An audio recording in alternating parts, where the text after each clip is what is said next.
From the farthest reaches of the galaxy, the Midwest, you're watching Beyond the Blast Doors live.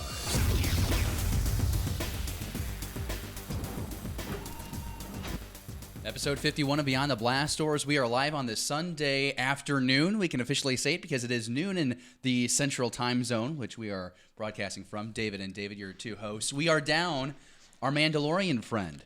It's that time of year. Jesse got sick. They overworked him at his place of employment. He is tired. He has been drugged through the mud. He's ragged. We'll offer to take some soup over to him later today. Do you think he's a chicken noodle soup kind of guy or a dumplings kind of guy? I think he's more of a tomato kind of guy. Okay. All right. Well, we'll find out. Either way, he'll either be gracious or he will be offended. Maybe we'll know like in the next couple of minutes. He's watching the episode right now. We want to say thank you for joining us for episode 51. We're so excited to be with you live. We got a lot to talk about. Of course, the title of the episode, the main focus is, of course, we have officially confirmed the casting of Star Wars The Mandalorian. 100%. Well, the leads. The leads. Like the important ones. I mean, the more important ones, like everyone's important. I really hate when you're at work and the ones that are getting the paycheck that's actually worth something. Yes. They will be the characters that we spend a lot of time talking about the next couple of years. Cool. Or maybe longer. God, I hope so. Darth Maul got his single shot. Jody Houser wrote that single shot comic, Age of the Republic. It's awesome. We'll talk about that. We got some fun fan Comlink questions. Is Mace Windu alive or dead? It's the ongoing theory. We revisit it once in a while because we like to be optimistic. We'll get to all that in just a little bit, but we actually have an anniversary that we need to celebrate here while we have some time. It's been a year since The Last Jedi, and social media, it's honestly... They grow up so fast. They grow up so fast. And it's interesting because on social media, it feels like The Last Jedi just came out because everyone is throwing their opinions back out there. The beautiful thing about social media, it's just fascinating the people who get upset about us, any show, any person talking about The Last Jedi. They're like, why can't you just stop talking about it? It's been a year ago. We've been talking about Star Wars since 1977. Like, you're never not going to stop talking about these movies. Like, Rogue One came out in 2016. I ooze about it all the time. So The Last Jedi, a year later... your initial reaction when you saw The Last Jedi was you liked it, but there were some elements that didn't work for you. And a year later, those elements still worry me a little bit as I go and rewatch it. I did that over the Thanksgiving break, and some of them just still bother me a little bit. But all in all, it's Star Wars. I enjoy it. And what would that be? Because I'm thinking like the Canto Bight sequence that didn't work for me. That didn't work. As much as I love Laura Dern, I did not need Vice Admiral Holdo. That could have been done by Admiral Akbar and given him a great way to go out. Rose, I'm not entirely sure what she really brought to the table. Not a knock on the actress, but that's a knock on the writing there. Little things like that. I remember really liking... I really liked the visual storytelling. I know that there were times where... I had concerns about humor. I think that's my big negative is like a lot of the humor didn't fit Star Wars. See, I liked kind of the humor. But see, Yo Mama jokes don't belong in Star Wars. But I can tell you like the lived-in feel of The Last Jedi really did work for me, and I think that's something that Rian Johnson captured so well. Something that we love so much about Star Wars in general is it's not all brand new and shiny except for Episode 1. It's all lived in, and there's scarring on the ships and such. The Millennium Falcon looks like it's an 80-year-old vehicle. Well, and that's the thing, too, is though, even though it's it looks so good in The Last Jedi, that one scene when they're on Crate, and it shoots through 3 TIE fighters at one time, that was exceptional. And also that moment where we get with Luke at the end. For as many challenges as I have with how Luke was handled in Force Awakens, not so much Force Awakens anymore, but particularly The Last Jedi, I did really appreciate that last stand we get with Luke, where he is in the Jedi robes with the blue saber. It's something that I'd wanted to see for 21 years. Like, what did that look like after Return? So, pretty cool to get that. If you have any thoughts about The Last Jedi a year later, how have things changed? I will say the score, I think about John Williams' score. I really like a lot of those moments. I am just obsessed with the score, the track that he created for Kylo. His theme song for Kylo Ren is extraordinary. Do you think we would enjoy Star Wars as much if Danny Elfman had done the music? No, absolutely not.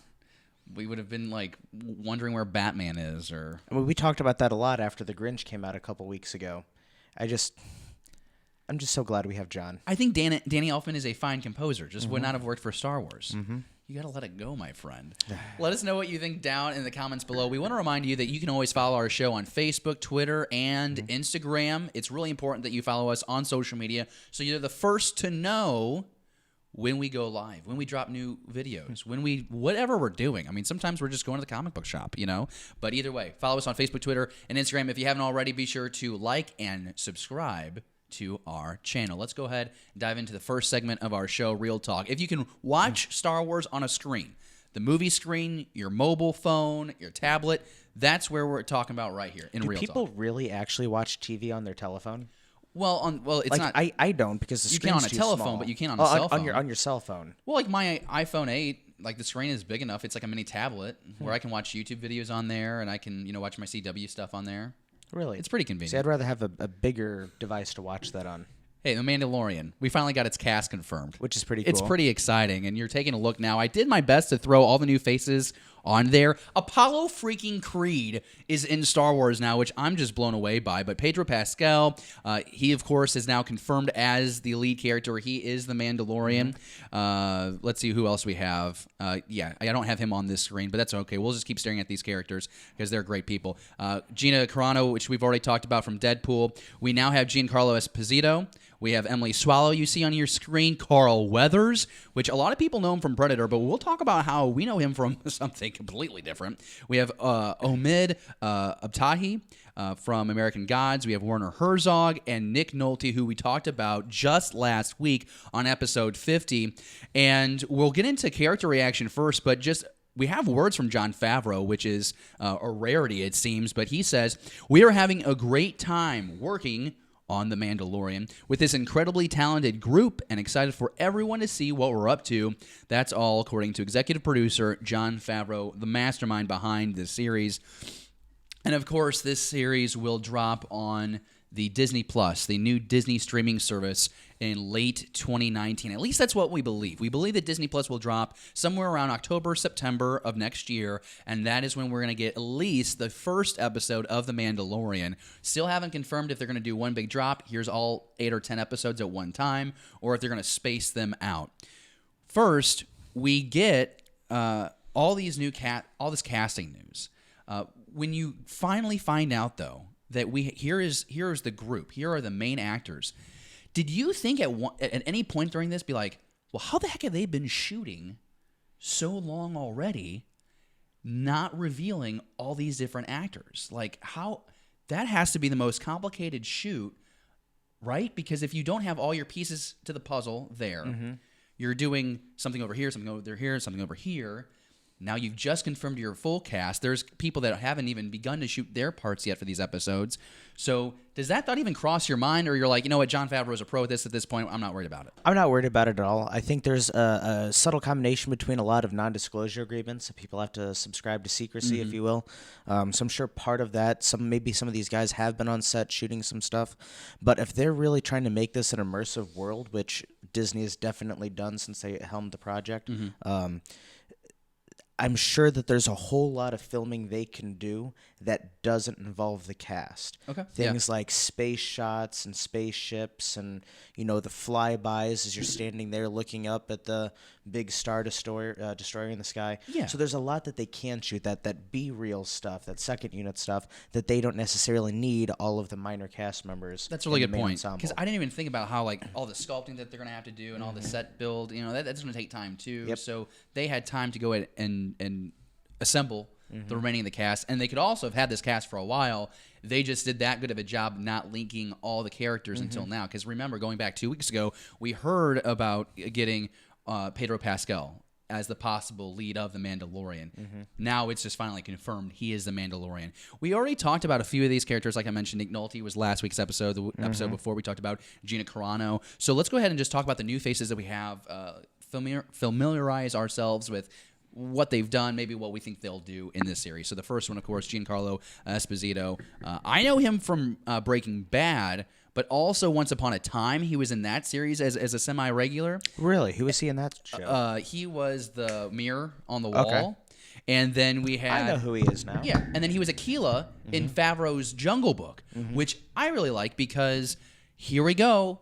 Favreau is bringing back people that he's worked with previously, that he has good relationships with. And, I think of Esposito's, his voice is very distinctive. And, of course, his just ability in general. So that excites me. What about you?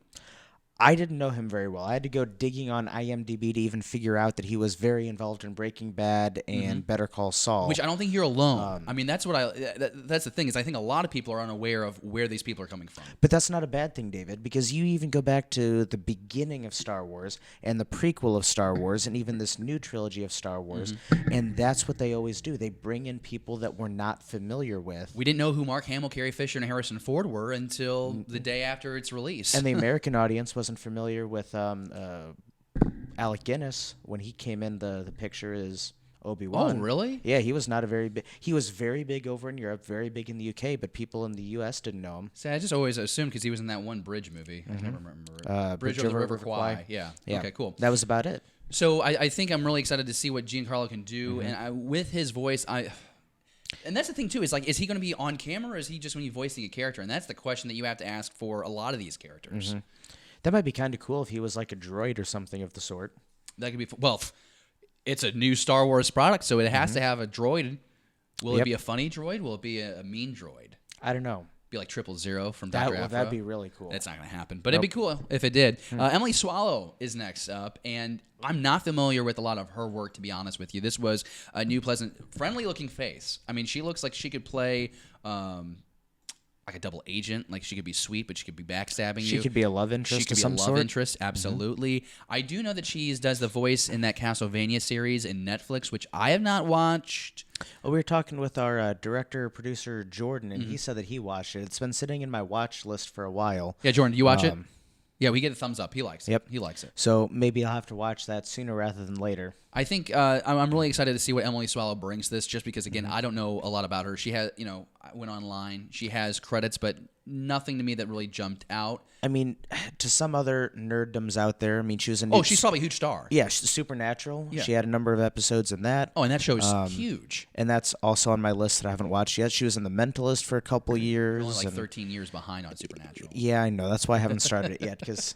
It's going to be like Star Trek. I'm going to want to watch all of it, so I just don't want to dive into it because that's going to be like a year of my life. Well, next up we have Carl Weathers, which I am so excited about. This man is God. I just saw Creed 2 the other night, and so I decided, all right, I'm going to go ahead and binge the Rocky movies. And so watching Apollo Creed, but I'm proud of you. The movie you know him from is really where I know him from, which is... Billy Madison. He was Chubbs. No, my Not gosh. Billy Madison. Happy Gilmore. Happy Gilmore. Oh, my gosh. He was Chubbs. Yes, he was Chubbs. And I didn't even truly realize that was Carl Weathers until like a couple of weeks ago. Like I just never made that connection. But yes, Apollo Creed, Chubbs. He was also in The Predator. He is in Star Wars. And he could be, your mind goes to Mentor.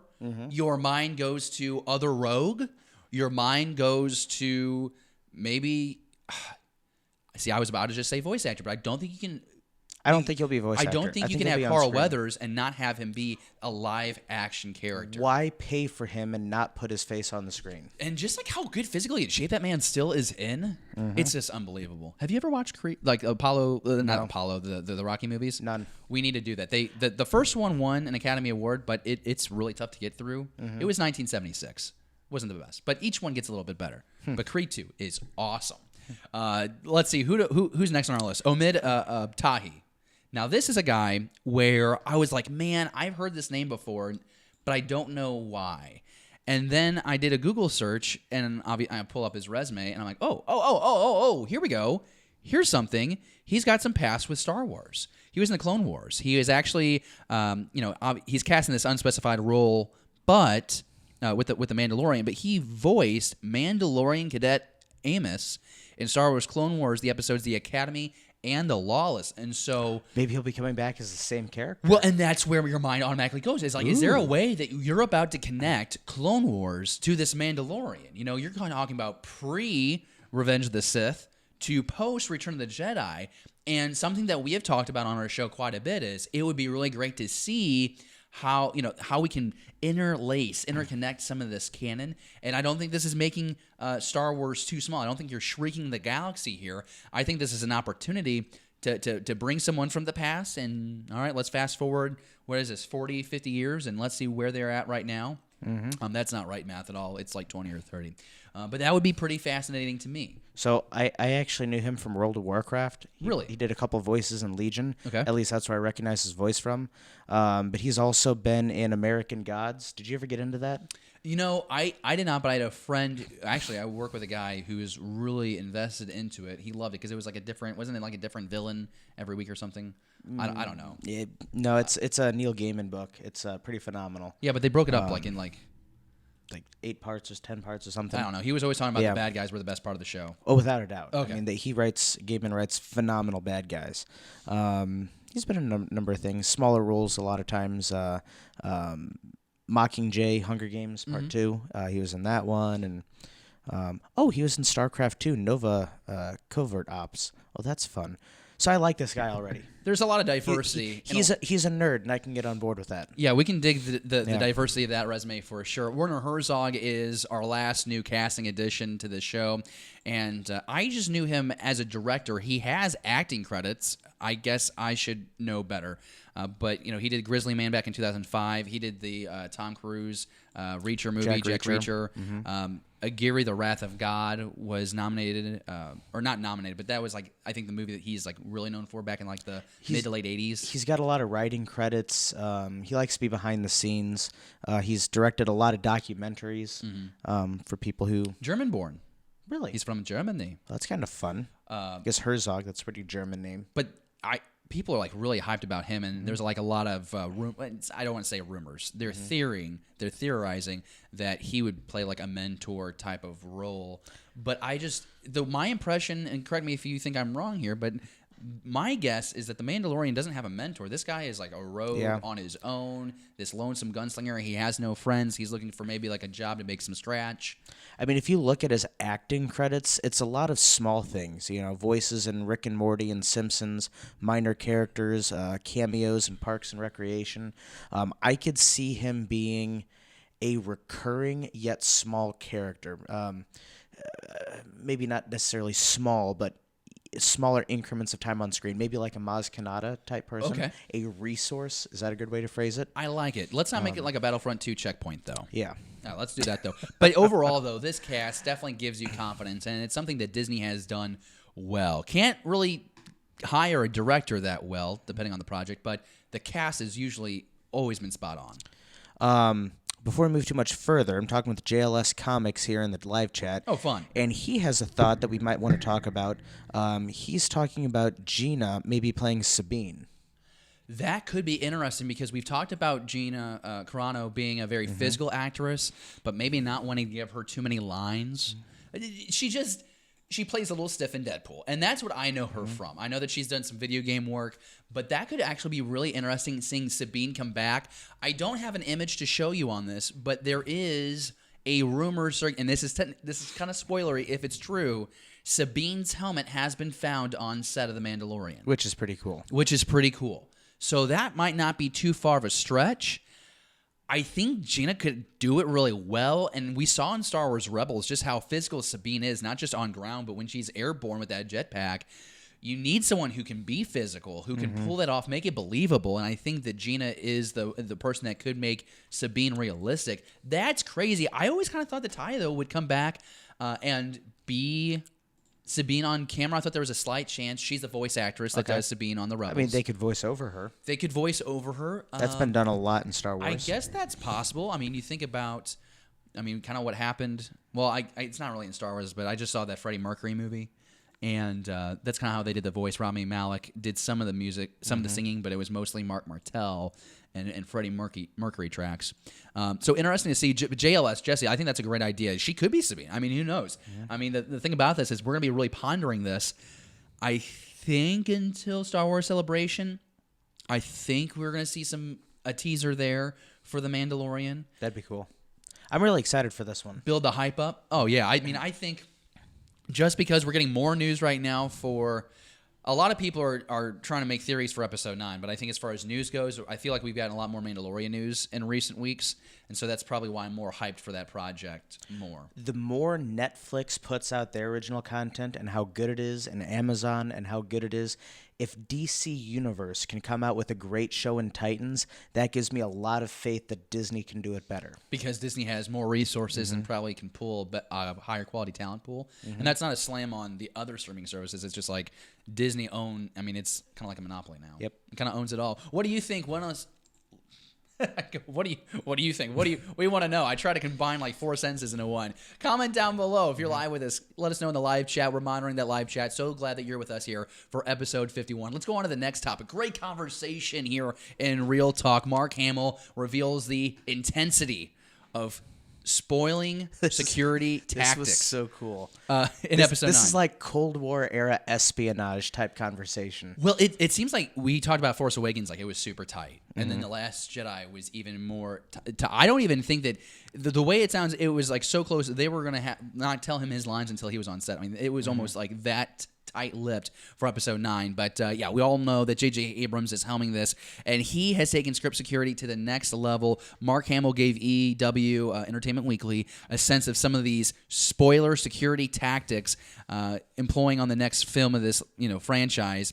And yes, we do know for sure Luke is back. We assume as a Force ghost or as a flashback. We know that they attempted a Luke Skywalker flashback in The Force Awakens. We also learned, well, we'll get to it here in a little bit, but apparently Mark hasn't even done a whole lot of his shooting yet. We have a quote here, though. He says, "I still have to go over and do episode 9, Mark Hamill said. Most of the parts I have coming up besides Star Wars are voiceover. There's one big one, very high profile, I can't announce now, that I'm really excited about. You know how it is these days. Every time you sign NDAs.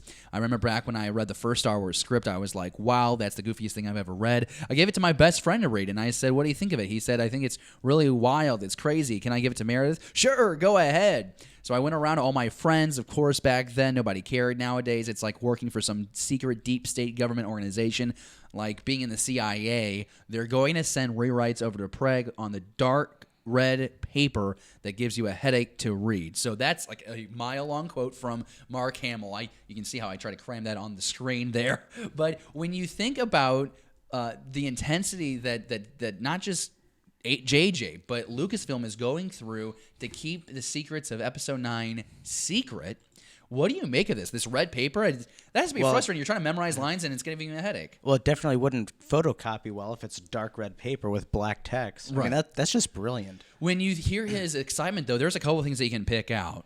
He has to still shoot most of Episode 9. So I take that as he shot enough for a possible teaser. I would hope that you would get Force Ghost Luke in the teaser. Stop hiding Luke. Stop. The fans, if there's anything that they've been consistently saying since episode 7 and 8, we want more Luke. So hopefully they don't hide Luke. But that also makes me believe that we're going to see a teaser sooner than later. I don't think we're waiting to Celebration. I think we'll get it. If it's not in the next, however many days we have left in December, we'll have it by Super Bowl. But he has to go back over there. A lot of voiceover work, he said, though, which is interesting. So what's going on? Do you think it's a situation where...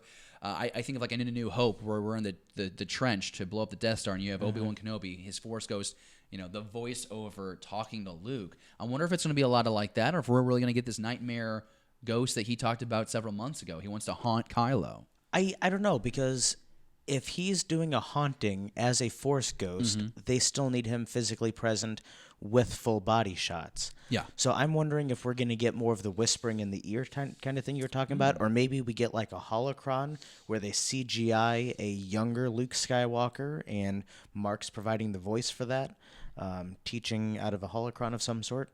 There are a lot of things they could do.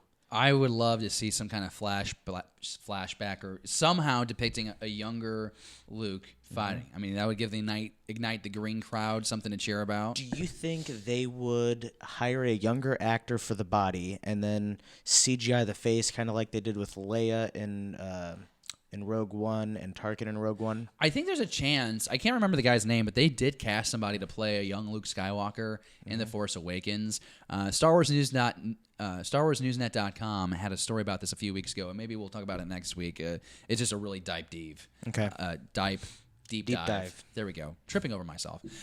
Where this guy was going to be playing Luke in the Bespin scene in the Cloud City, the duel with Vader, but that got scratched because the Force vision when Rey touches the saber was originally supposed to show how the saber ended up there. Okay. but then something didn't Which work we out still right. don't know. Right, which would have probably made a lot of sense to do it that way. They ended up taking out a few scenes, and then it just became these random shots, and that's what ultimately we got for the Force vision in Force Awakens.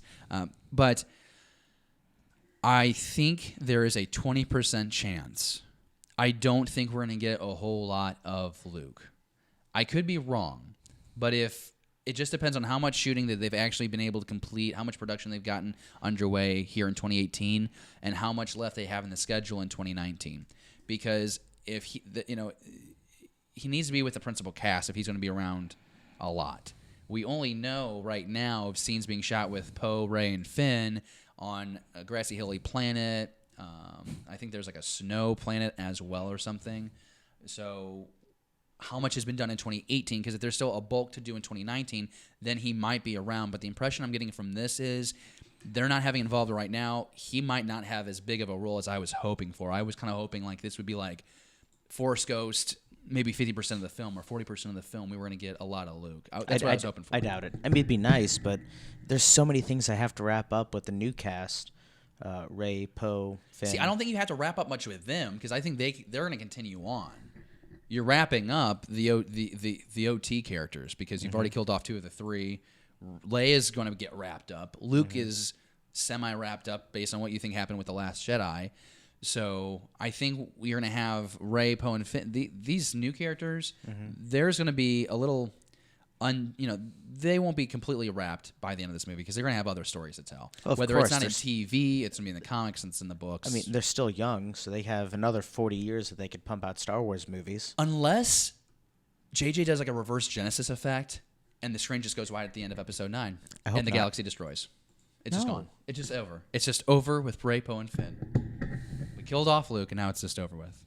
That's how some Star Wars fans feel. I don't. Stop complaining. All right, so what do you think? We want to know what you think about all these words that Mark Hamill just thrust at us in this moment. Are you excited about the secrecy of the script? Are you excited to know that he has a lot of shooting still ahead? Does that change how much you think he will or will not be involved with this movie? Do you think that he's going to bring down a Star Destroyer? Kind of going back to what we talked about last week. We got reamed online. They're like, that's from Force Awakens, man. That's from a while ago. And I'm like, bro, I'm just reporting what people are reporting. That's what we do here. We just get news. We talk about it.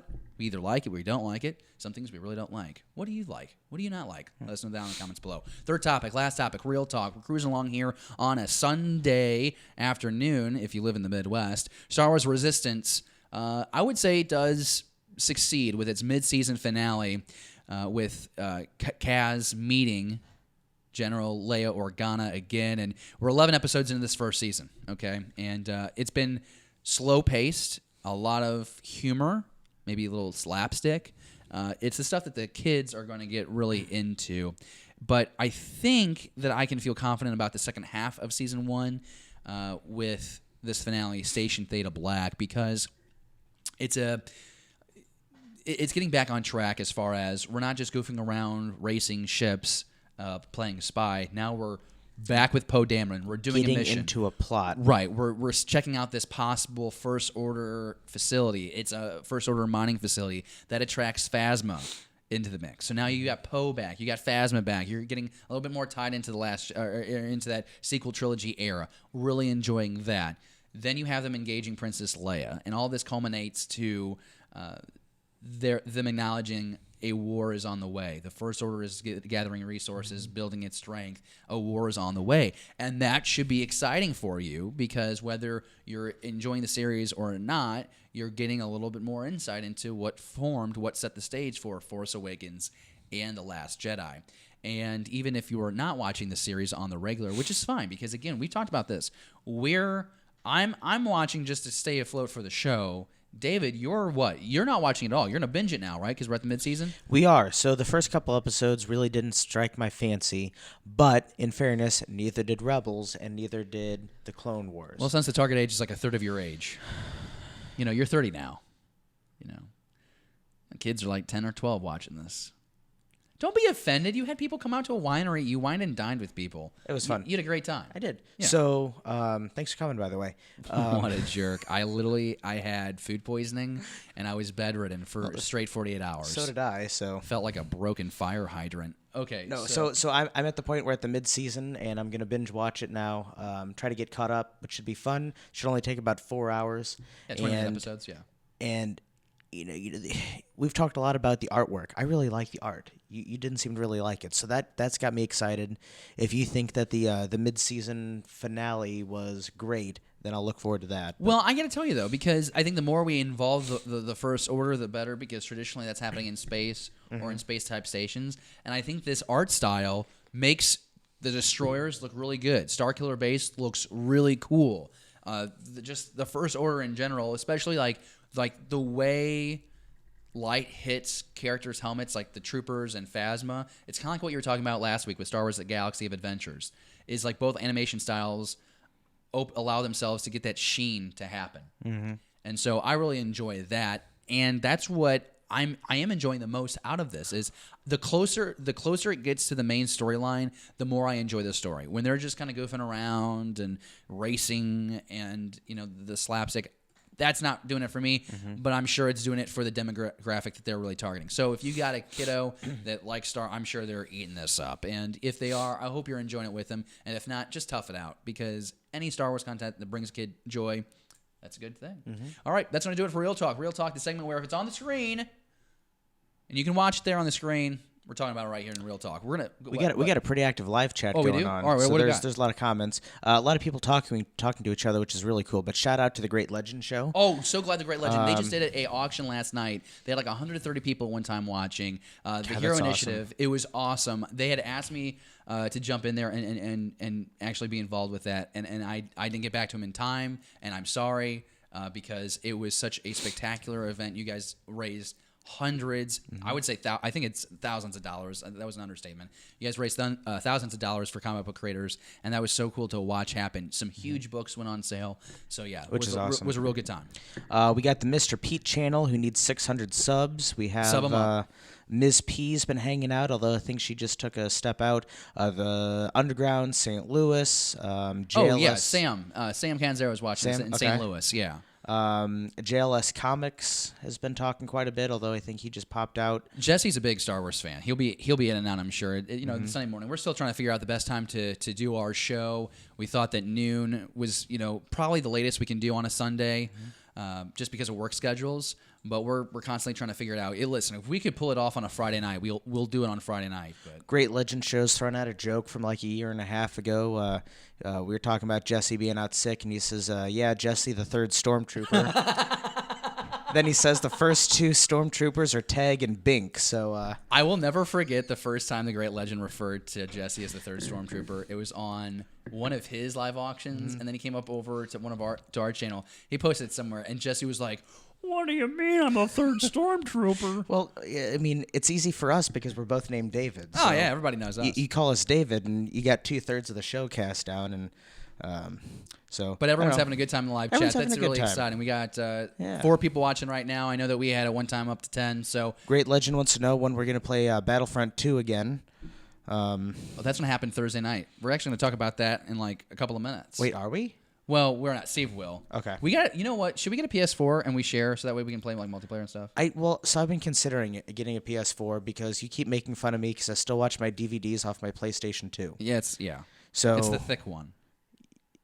Well, it's mine, and okay. I love it. Okay. All right. That's something we can discuss. Christmas is coming up in the near future. Be a gift to us. Yep. So I've been thinking about it. All right. Well, keep going in live chat. Of course, if you're catching us on the rewind, be sure you comment down below with your thoughts. We're going to take a quick break, 20-second break, but when we return, Pages, Pixels, Pieces, right here on Beyond the Blast Doors, a Star Wars show. All wings report in. Brand new Beyond the Blast Door collector pins are now in stock. Help spread the word about the Beyond the Blast Door Star Wars conversation by picking up a brand new exclusive show pin. Pins are only $8. Order and pay online at beyondtheblastdoors.com. Movies, TV, comics, toys, cosplay. Beyond the Blast Doors, a Star Wars conversation.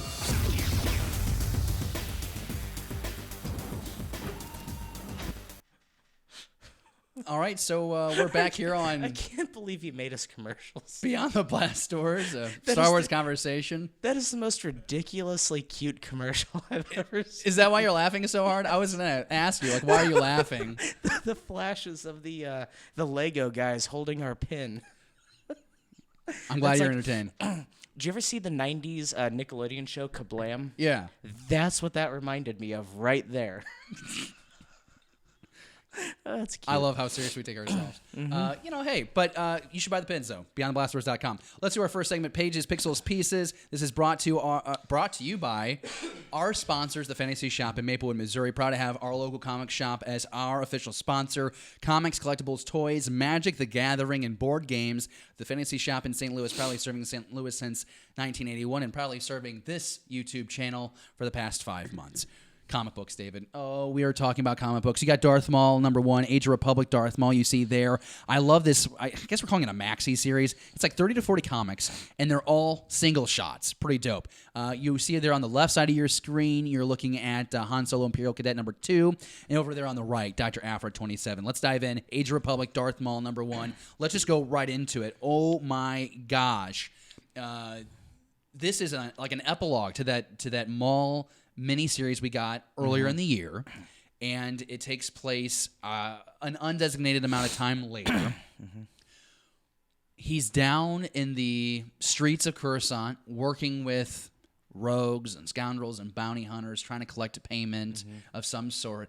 And what I love about this is not only does it tie a bow on that miniseries, this also further gives some background to Maul and some legitimacy to what we know about in Solo, because he is apparently at the helm of this underworld in Solo. And so here you are, you're seeing him build a network, and you're hearing and reading about him talking about building up this network. He's how Palpatine does it on the surface and he does it down below. And how that's going to connect down the road, years down the road. I love that. You read this comic. What was some of your initial thoughts? Of course, we get a vision later on, but just let's not talk about that. Yeah. Let's start with the artwork. I love how gritty it is. It feels dingy. It feels dirty. It feels like the underworld. Next, let's talk about his relationship with Palpatine. Last week, we talked about the tender moments that Qui-Gon had with Master Yoda. Yeah. I feel like Darth Maul gets his tender moment with Emperor Palpatine. Are they tender? No. Little TLC with Sidious? But I love that. This makes me want to see more Palpatine in comics, in more Star Wars media, because he's ruthless. He is just phenomenal every time I see him. We get to go to Malachor. Wait, is that the place where Star Wars Rebels? Where Kanan gets blinded? Yep, he gets blinded. Ahsoka's there. That's where she gets pulled out by Ezra in season 4. All that stuff that happens right there in Malachor. So did that work for you? Did you like how that tied back in? It really did work for me, and I recognized the big temple that they had, and then I saw Malachor, and I wanted to make sure that's what it was.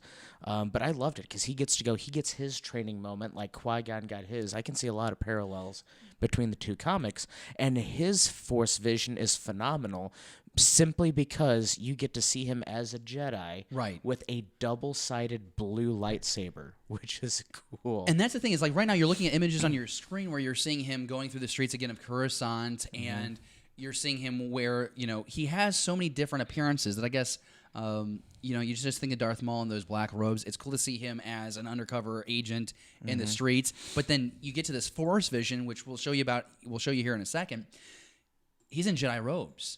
Double-sided blue lightsaber. How dope would it be to see that in Episode 9? I love that. It looks so great. And this idea that he is having to deal with this inner conflict, and this vision is trying to show him as good, but he's like, no, I'm making the decision. I'm resisting. And he saves them. Then he kills them. And then he just slaughters these people. It's pretty vicious. I don't want to, as always, I don't show every panel on the show because I want you to have a reason to go to your local comic book shop and buy the comic yourself. But I was really, really happy with that series. And, you mentioned about, you're looking at Malachor right now, the sins of the Jedi, killing out all those Sith warriors in the past. Pretty cool just to see Maul, Palpatine together. We got some Palpatine in the Vader comic series. Cool to get some time with him here in this one. Just an absolute treat. Jodie Hauser does a great job. She wrote this comic. She also wrote last week's Qui-Gon Jinn #1. Okay. So I mean, you can see the parallels, so it makes sense. But just like just how well it's written. I know. I read it straight. Like no interruptions. It was hard. I could not deviate from it. So kudos to her for her great work on that series. A lot of fun to read, and excited to see what else she does with these Age of Republic, Rebellion, Resistance comics. Let us know what you think down in the comments below about Darth Maul #1. Do you like it? Does this make you wish you got more Jodie Hauser Darth Maul? Let us know in the comments below or in the live chat. We'll jump over now to Dr. Aphra 27. Really good humor. It's a funny issue.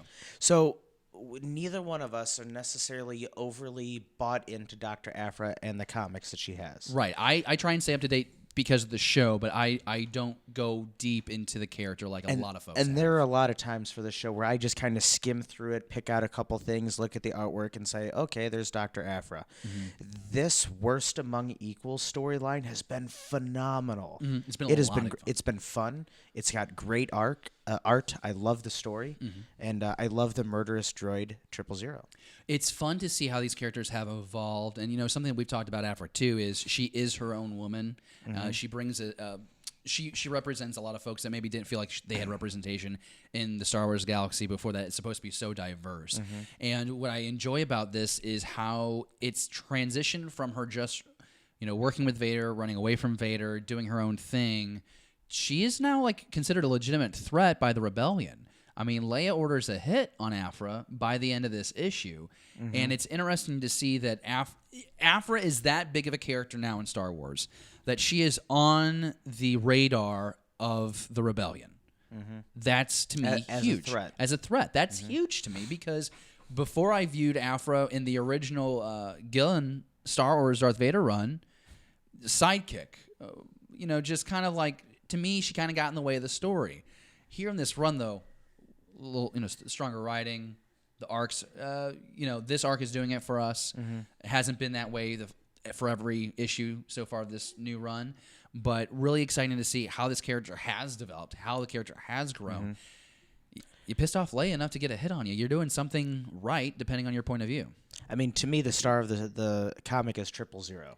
Yeah. There's one panel I'm looking at here where he's staring at himself in a mirror, and he says, "I believe I shall start by softly inserting electrodes into your eyeballs. It seems only fair."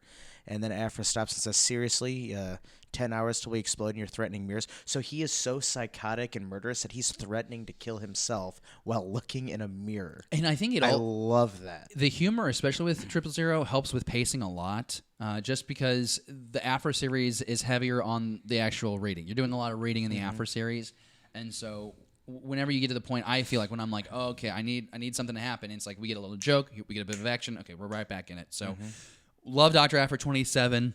Let us know what you think in the comments below, because we'd love to know if you're on this series. We're trying to convince you to read it, because maybe you're on the fence like Jesse is especially on the fence with it. But we want to make sure that we're having conversation here where you're getting up to speed on what's happening in those comics, but also we're piquing your interest. We want you to dive into those bins, get some back issues from your LCS. Han Solo Imperial Cadet #2 is our last comic of this past week. And to me, I think this was a good rebound from issue 1 for a lot of folks. I liked the first issue of Imperial Cadet because it's giving us a chance to see Han Solo in the Imperial Navy Academy, which we got none of in Solo, A Star Wars Story, which kind of surprised we didn't get any of him flying TIE fighters in that movie.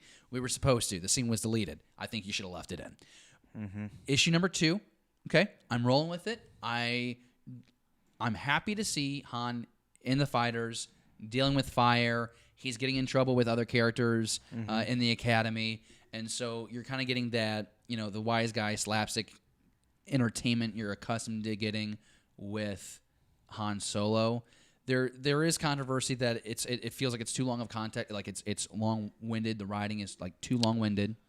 I don't think his face looks like Alden Ehrenreich or Harrison Ford. Well, they try to go younger with it, but yeah, I mean, just looking at the cover that we showed you earlier, the cover looks like him.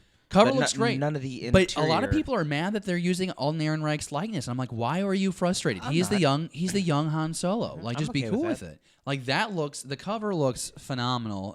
I don't think that's Phil Noto. Who did the art on that? On the cover? Yeah. We're looking it up right now.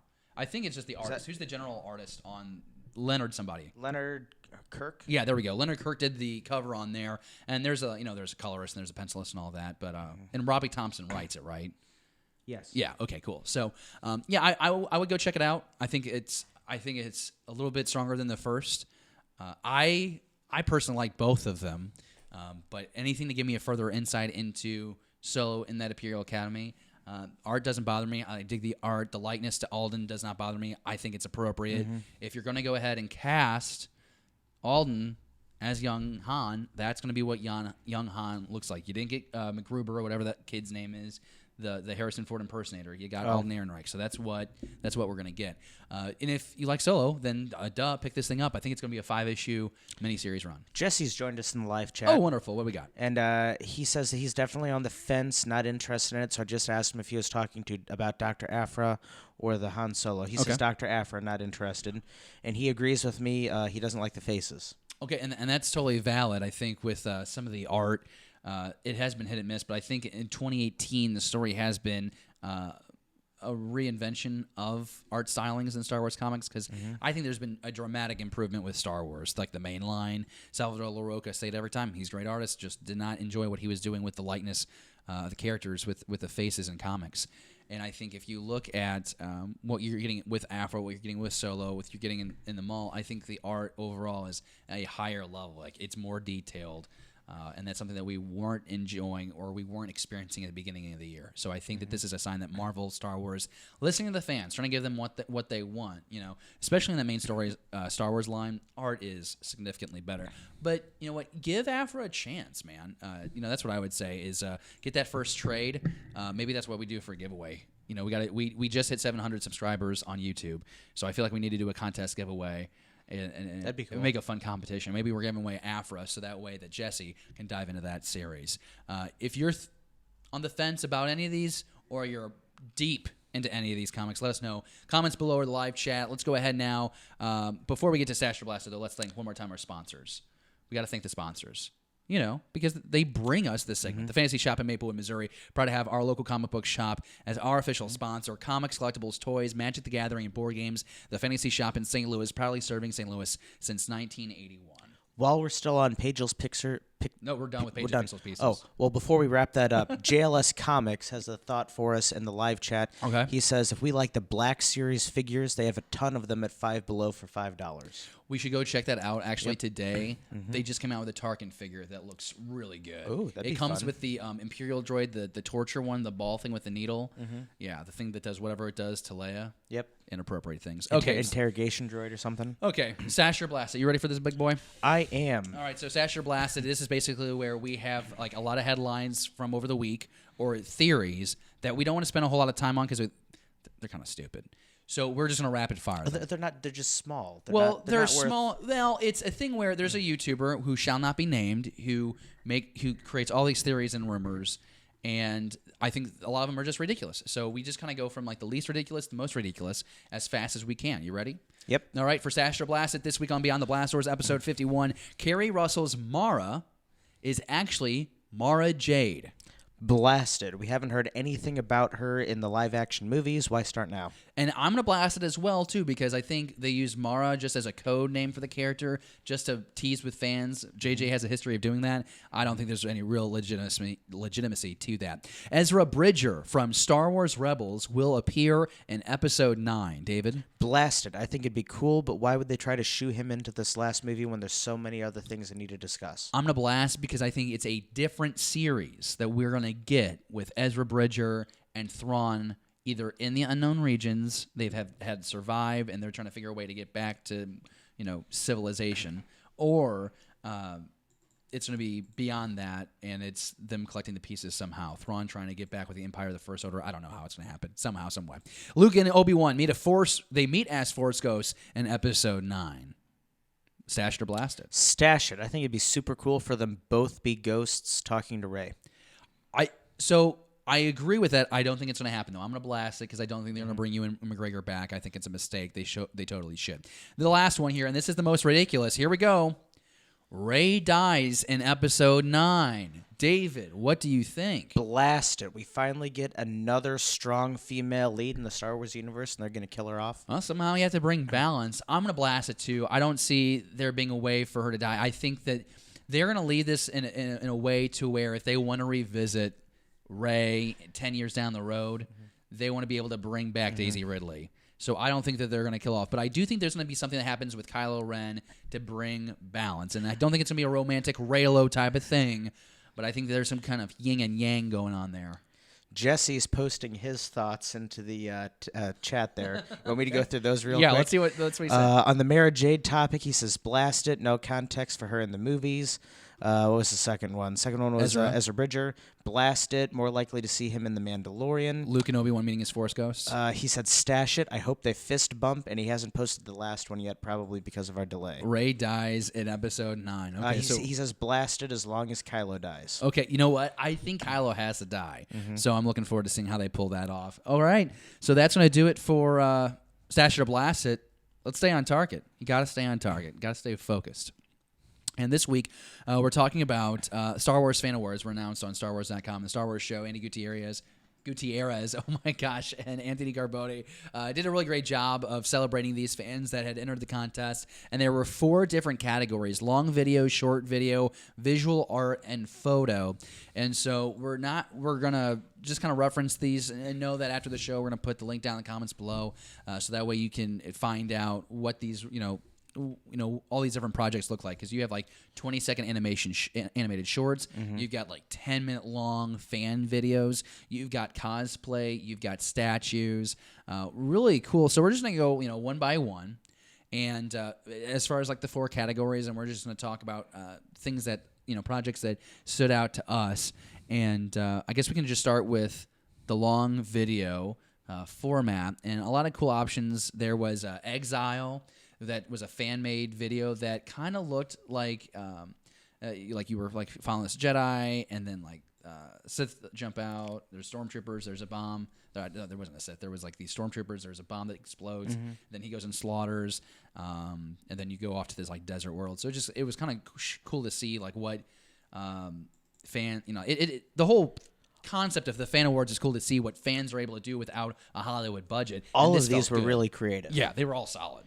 My favorite out of all the ones I watched was a winner of the Filmmaker Select and Best Comedy called More Machine Than Man by Mark G. Okay. Which is Luke and an Obi-Wan that kind of let himself go. I resemble that. Return of the Jedi. Yeah. And they're having a conversation on Dagobah, and that's where Luke says, I can't do this, and Obi-Wan shows up and tries to give him a pep talk, but the pep talk doesn't necessarily go according to the movie. It's a lot more comedic, funnier. He's talking about, your dad died, kind of killed him. Let's talk about some stories. Count Dooku just 2 lightsabers, sliced his head off. Kind of cool. We were on Mustafar, and, your father was always doing flips. Bless him. I just lost at that point. And he flipped over me. You just left him for dead? Well, most Jedi just kind of disappear. You just saw Yoda disappear. I thought he'd disappear too. But then he continues on, the Empire just came and scooped him up and put him in that big thing and lowered his voice and made him taller. And then this is the best quote of the entire thing. It says, say what you want about the Empire, but they've always had an excellent health plan. The writing, humor on just point. Spot on. I loved it. That was great. That's genius. Okay, so that is solid. I'm gonna go with Exile as my favorite, but you should go. Definitely, that's a great pick. And we also want to encourage you to check out all of these on StarWars.com. We're just not able to. I didn't want to show them only because I didn't have permission from all the creators. Didn't have time to get all of them. I got a couple, but I just legalities. I didn't want to mess with it. Let's go ahead and do a short video. The one that I liked the most out of this was, and I failed to write down the name of the video, but it's like a 25-second clip, and it's like there's like an X-wing fighter, and it like opens its wings and it flies off, and there's like a couple TIE fighters that come out, and they're kind of like in a dogfight in space. And I just was really impressed with the quality. Like it felt like the textures I would see in The Last Jedi.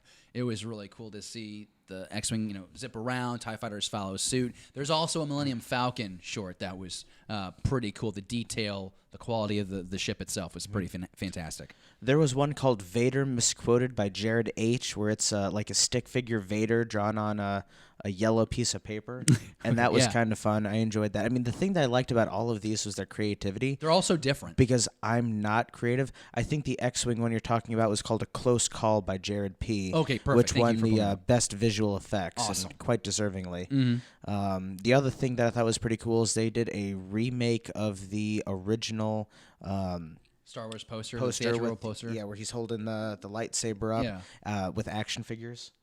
That's a great use of action figures. Yep, I think Since so. I just leave mine in the box, that's something to purposefully do with it. And there's another one that was Rey and Kylo in a stained glass format, which was kind of cool. Now, is that in the visual art category?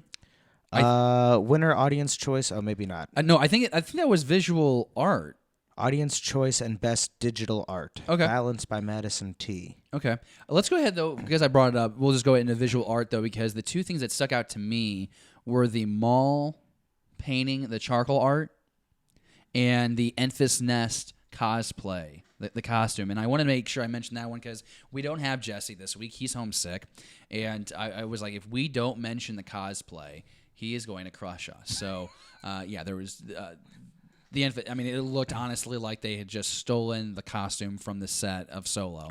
And then the Darth Maul charcoal art was wonderful. Kind of reminds me of a variant for the Darth Maul miniseries we got earlier this year. And can we wrap it up with my all-time favorite one? We can. I love the winner of the best pet photo, which is a dog categories. looking like a porg surrounded by little tiny porgs. Yes, and it's adorable. Yeah, that would be a dog. And as a that's porg. A Dog Hope by Kazuya O. It's not on your screen, and for good reason. But as you can assume, it looks just as ridiculous as it sounds. A dog dressed as a porg. Okay, cool. So that's gonna do it for Staying on Target. Congratulations to all those fans that submitted and won. I think it's impressive that you win. I think it shows courage that you just took the time to create the content and submit it. That's brave because it's getting judged and it's getting shown for the world to see, and it just turns out that your stuff is really cool, so it all worked out in the end. Fan Comlink, last segment of our show. We are flying by here on Star Wars, or Beyond the Blast Doors, episode 51 of our show. Fan Comlink, first question for this week. Michael Kepke writes in the comics, why, or will they ever, have we not gotten a Mando, Boba, Jango series in the new canon yet, and would you like to see one? Well, I'll answer for Jesse. The answer is yes, we would like to see one. And I think there's probably a good reason why we haven't seen one yet. Obviously, in TV, you're getting The Mandalorian. I think in comics, I think everything with Boba Fett got derailed when the Trank movie didn't happen. For the longest time, we were going to get a Boba Fett movie, and there was no doubt in my mind there was going to be a book with that. There was going to be comics with that, and then you scratch that project, and everything with it gets scratched as well. Because I could see the novels and the comics associated with that movie filling in the blanks of that movie. Oh yeah. And so I can't blame them for scrapping that when they scrapped the movie. I think that's why. I think that whole project got scratched, and then everything just associated with it kind of got put on the back burner. We had to make sure The Last Jedi was going to be good. Rian Johnson did a fine job in Disney's eyes with that. Solo became a mess. Well, our focus is making sure that Solo is okay. We're not really going to worry about the Mandalorians in the comics yet. Jesse says that we're getting a Jango comic in January. We are, and I was just about to mention that as one of the single shots, you're getting a Jango in the Age of the Republic, and it looks like it's going to. I think it's going to be in the same Attack of the Clones era because you're getting an Obi-Wan single shot as well. That is Clone War era Obi-Wan Kenobi. You can judge by the hair. So cool. It'll be pretty cool. So to see that Jango single series, Michael, your wish is granted. You're going to be getting one in the new year, but as far as like an ongoing series, probably don't see that happening for quite some time. I could see them because Dark Horse did this too, and I could see a new version of this is a bounty hunters. I could see like an ongoing series, 25 issues, bounty hunters, where you have Jango, or you'd have Boba, maybe you'd have Aura Singh. Maybe she runs into Beckett, and we get to see how she dies. We know that Beckett killed Aura Singh according to Solo, a Star Wars story. So there's like a lot of different things that could happen in comics. But yeah, for right now, you got that single issue to look forward to in the new year. Anything you want to add on that? It wouldn't really, one way or the other, it doesn't really bother you if it is made or not, right?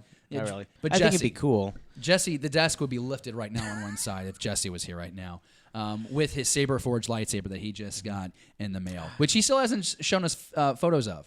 He still hasn't. Let's ask him. I've asked him. I'm like, hey man, where is the photo of your forged lightsaber?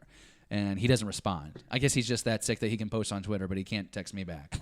You know how that makes me feel, Jesse? It makes me feel like a piece of trash. Can't swear on this show anymore. We're live and we're broadcasting in the Fantasy Shop in Maplewood, Missouri. Second question that we have here in Van Comlink is Beyond the Outer Rim podcast. Great show. Check them out. They were kind enough to help us out this week. They sent us a fun question, and it is a fun one. Mace Windu, dead or alive? I think he needs to be dead. Okay. Part of my belief is that's what makes the Emperor so frightening, is that he was able to best Mace Windu in combat. And so for the Empire to stay frightening, to stay menacing, to stay the bad guy, he has to be able to topple the best fighter that the Jedis have. That's a really solid argument.